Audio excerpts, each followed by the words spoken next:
श्रीमद्भागवत महापुराण प्रथम स्कंद अध्याय क्रमांक 7।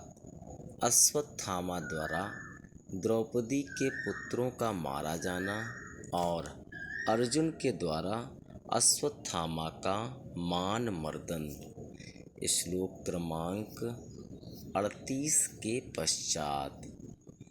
तदसौवध्यतां पाप आततायात्मबन्धुः भर्तुश्च विप्रियं वीर कृतवान् कुलपांसनः एवं परीक्षता धर्मं पार्थः कृष्णेन चोदितः नैच्छद्धन्तुं गुरुसुतं यद्यप्यात्महनं महान् अथोपेत्य स्वशिबिरं गोविन्दप्रियसारथिः न्यवेदयत्तं प्रियायै शोचन्त्या आत्मजान् हतान् तथाहृतं पशुवत् पाशबद्धमवाङ्मुखं कर्मजुगुप्सितेन निरीक्ष्य कृष्णापकृतं गुरोः सुतं वामस्वभावा कृपया ननाम च। उवाच चासहन्त्यस्य बन्धनानयनं सती मुच्यतामेष ब्राह्मणो नितरां गुरुः सरहस्यो धनुर्वेदः सविसर्गोपसंयमः अस्त्रग्रामश्च भवता शिक्षितो यदनुग्रहात् स एष भगवान् द्रोणः प्रजारूपेण वर्तते। तस्यात्मनोर्ध्वं पत्न्यास्ते नान्वगाद्वीरशोः कृपी तद्धर्मज्ञ महाभाग भवद्भिर्गौरवं कुलं व्रजिनं नार्हति प्राप्तुं पूज्यं वन्द्यमभीक्ष्णशः मारोदीदस्य जननी गौतमी पतिदेवता यथाहमृतवत्सार्ता रोदिम्यश्रुमुखी मुहुः यैः कोपितं ब्रह्मकुलं राजन्ये रजितात्मभिः तत्कुलं प्रदहत्याशु सानुबन्धं सुचार्पितम्।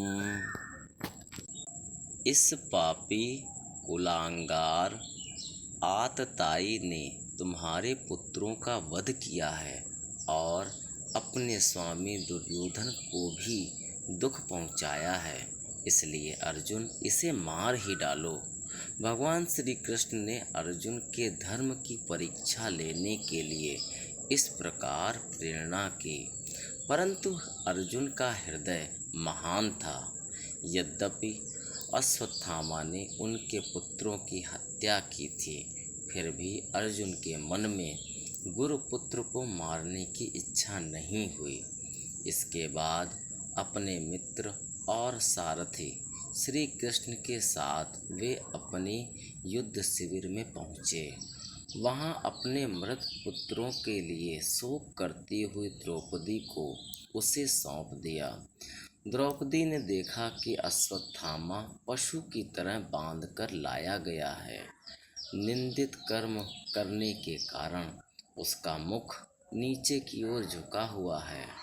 अपना अनिष्ट करने वाले कुरुपुत्र अश्वत्थामा को इस प्रकार अपमानित देखकर द्रौपदी का कोमल हृदय कृपा से भर आया और उसने अश्वत्थामा को नमस्कार किया। गुरुपुत्र का इस प्रकार बांध कर लाया जाना सती द्रौपदी को सहन नहीं हुआ।